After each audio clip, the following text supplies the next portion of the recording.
Hello friends, आज की video में हम डिस्कस करने वाले हैं schedule 1 of GST. Last video में हमने डिस्कस किया था सप्लाई की डेफिनेशन को। सप्लाई की डेफिनेशन के अंदर डिफरेंट वर्ड्स यूज़ किए गए थे, sale, barter, exchange, lease, rental, different type of उन्होंने फॉर्म्स यूज़ की थी सप्लाई की। लेकिन यहाँ पर क्या है, हम आज डिस्कस करेंगे शेड्यूल 1 जो कि कुछ ऐसी एक्टिविटीज़ को बताएगा जहाँ पर कंसिडरेशन ना होते हुए भी हम उस एक्टिविटी को सप्लाई कंसीडर करेंगे।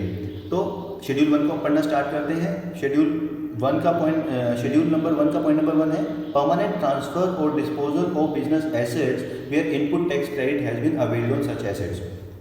तो ध्यान से पढ़ेंगे।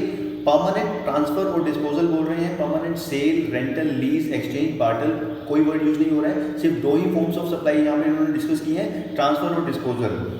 सेकंड उन्होंने क्या बोला है कि बिजनेस एसेट ट्रांसफर होनी चाहिए on which input tax credit has been availed. तो सबसे पहले हमें क्या चेक करना है कि ट्रांसफर और डिस्पोजल हो रहा हो बिजनेस एसेट का, और उन बिजनेस एसेट के ऊपर हमने आईटीसी भी क्लेम किया हुआ हो, और जब ये सारी कंडीशंस फुलफिल हो जाएंगी तभी जो है हम उसको इस डेफिनेशन के अंदर कवर करेंगे। जहाँ पर की कंसिडरेशन नहीं है तब भी हम उसको सप्लाई मान लेंगे। तो सेकंड थिंग क्या है कि गुड्स का होना जरूरी नहीं है, परमानेंट ट्रांसफर और डिस्पोजल सर्विसेज का भी हो सकता है। लाइक किसी बिजनेस एंटिटी के पास फ्रेंचाइजी की ली हुई है उसने किसी की, और उस फ्रेंचाइजी की सर्विस को आगे किसी को परमानेंटली ट्रांसफर या डिस्पोज कर रहा है वो उस फ्रेंचाइजी की सर्विस को, तो उसको जो है हम इस डेफिनेशन के अंदर कवर कर सकते हैं, और अगर वो विदाउट कंसिडरेशन है तब भी हम उसको सप्लाई की डेफिनेशन में डाल सकते हैं। सेकेंड पॉइंट है हमारा सप्लाई ऑफ गुड्स और सर्विस और बोथ बिटवीन रिलेटेड पर्संस और between distinct persons as specified in section 25 when made in the course of furtherance of business.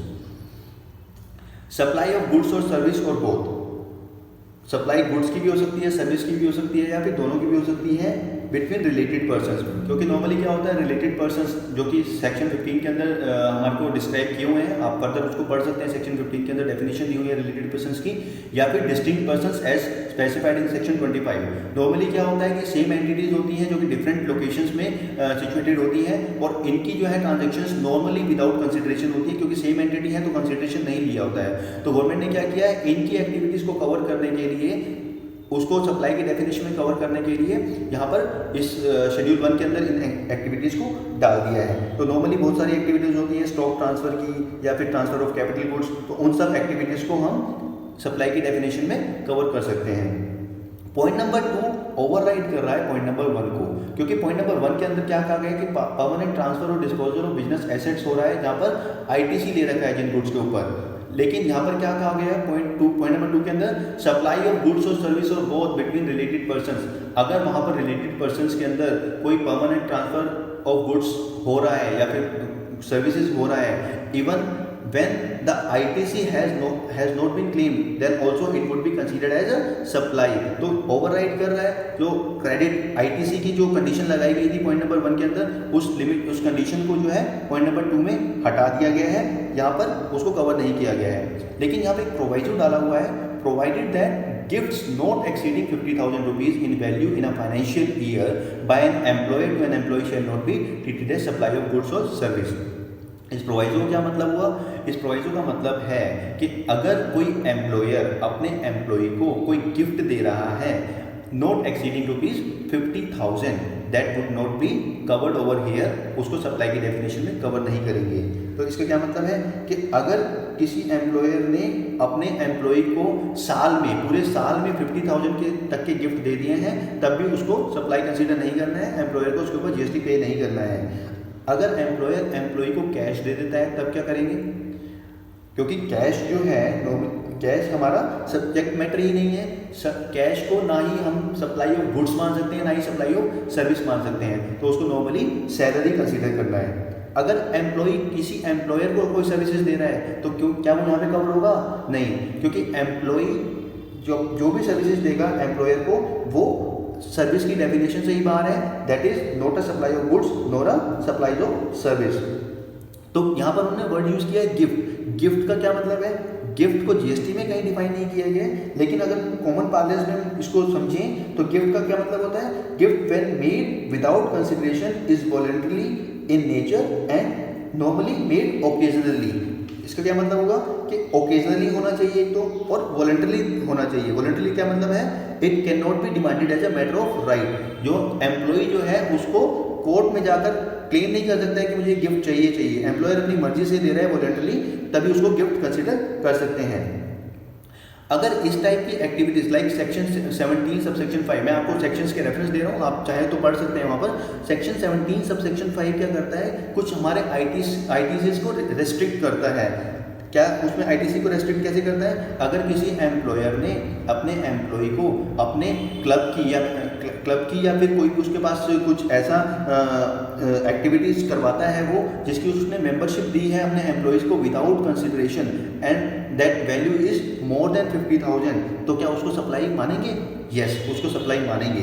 तो जब हमने आउटवर्ड सप्लाईज को जो उसकी आउटवर्ड सप्लाईज के ऊपर जीएसटी हमने एक चार्ज कर लिया है, तो क्या उसकी इनवर्ड सप्लाईज के ऊपर आईटीसी को रेस्ट्रिक्ट करेंगे? नहीं। जो एक्टिविटीज सेक्शन 17 सबसेक्शन 5 के अंदर रेस्ट्रिक्ट करता है, जो कि हमारे को आईटीसी नहीं ले सकते, लेकिन अगर आउटवर्ड सप्लाईज को हम सप्लाई कंसीडर कर रहे हैं तो उस आईटीसी को भी हम रेस्ट्रिक्ट नहीं करेंगे। जब 17 सबसेक्शन 5 में आएंगे हम इसको फर्दर डिस्कस करेंगे, मैंने आपको मोटा मोटी अभी बता दिया। अभी पॉइंट नंबर 3 पर आते हैं। Supply of goods by principal to his agent, where the agent undertake to supply such goods on behalf of the principal, or by agent to his principal, where the agent undertake to receive such goods on behalf of principal। इसका क्या मतलब हुआ, कभी कभी क्या होता है कि प्रिंसिपल क्या है, कुछ गुड्स ट्रांसफर करता है अपने एजेंट के पास, जो एजेंट जो है उसको फर्दर सेल करता है। तो जब प्रिंसिपल अपने एजेंट के पास गुड्स भेज रहा है तो हम उसको क्या है, सप्लाई मान लेंगे, भले ही एजेंट उसकी कंसिडरेशन अभी नहीं दे रहा है। सेकंड थिंग क्या है, एजेंट ने किसी थर्ड पार्टी से प्रिंसिपल के बिहाफ पे गुड्स ले ली हैं और उनको क्या है, ट्रांसफर कर रहा है अपने प्रिंसिपल के पास विदाउट कंसिडरेशन। प्रिंसिपल उसको उसके लिए कोई कंसिडरेशन नहीं देगा, लेकिन एज पर पॉइंट नंबर 3 हम उसको सप्लाई कंसीडर करेंगे। अब इस पॉइंट नंबर 3 को अगर हम फर्दर डिस्कस करें कि जब प्रिंसिपल अगर कोई गुड्स ट्रांसफर कर रहा है एजेंट के पास और एजेंट फर्दर उसको सेल कर रहा है, तो इसके अंदर जो है जो अल्टीमेट कस्टमर है उसके ऊपर जीएसटी की क्या एप्लीकेबिलिटी आएगी। उसमें हम क्या मानते हैं कि जब प्रिंसिपल एजेंट के पास गुड्स ट्रांसफर करेगा तो हम उसको एक सप्लाई कंसीडर करेंगे, और जब एजेंट फर्दर थर्ड पार्टी को सेल करेगा तब जो है प्रिंसिपल सप्लायर है वो उसको अपनी रिवेन्यू रिकॉग्नाइज करेगा और एक्चुअल में अपनी बुक्स के अंदर उसको रिकॉर्ड कर लेगा। अब एजेंट को जो है इनवॉइस भी देना पड़ेगा। एजेंट इनवॉइस देगा तो एजेंट इनवॉइस किसको देगा, थर्ड पार्टी को देगा, और उसके अंदर प्रिंसिपल मैन्युफैक्चरर का नाम भी मेंशन करेगा और अपनी डिटेल्स भी उसके अंदर मेंशन करेगा। अब जो थर्ड पार्टी है उसको आईटीसी भी क्लेम करना है, वो किसके बिल्स के ऊपर करेगा, जो एजेंट ने उसको बिल दिया है, तो वो कौन से किसके जीएसटी के ऊपर लेगा, एजेंट के जीएसटी के ऊपर आईटीसी क्लेम करेगा। सेकंड लास्ट पॉइंट है हमारा, import of service by a person from related persons or from any of his other establishment outside India in the course or furtherance of business। इसका क्या मतलब है, अगर कोई भी हम रिलेटेड पर्सन से सर्विसेज ले रहे हैं आउट ऑफ इंडिया से, that is our establishment, that is related person और from establishment outside India in the course of furtherance of business. जब हम सप्लाई की डेफिनेशन पढ़ रहे थे तब हमने पढ़ा था कि import of services for consideration that is not in the course of furtherance of business, तब भी हम उसको सप्लाई की डेफिनेशन में कवर करेंगे। लेकिन यहाँ पर क्या कहा गया, रिलेटेड पर्सन से, नॉर्मली रिलेटेड पर्सन से जब भी कोई सर्विसेज हम लेंगे वो विदाउट कंसिडरेशन होगी। तो उस पॉइंट को यहाँ पर उन्होंने कवर कर लिया है कि अगर हम रिलेटेड पर्सन से कोई सर्विसेज ले रहे हैं, इंपोर्ट कर रहे हैं और उसके ऊपर जो है कोई कंसिडरेशन नहीं भी दे रहे हैं, तब भी हम उसको जीएसटी, उसके ऊपर हमारे को जीएसटी पे करना पड़ेगा, उसको सप्लाई की डेफिनेशन में कवर करेंगे एज पर शेड्यूल नंबर 1। तो ये हमारा शेड्यूल नंबर 1 है। इसमें अगर आपकी कोई भी क्वेरी हो तो आप हमें कमेंट बॉक्स में डाल सकते हैं, हम उसकी रिप्लाईज आपको देंगे। Thank you.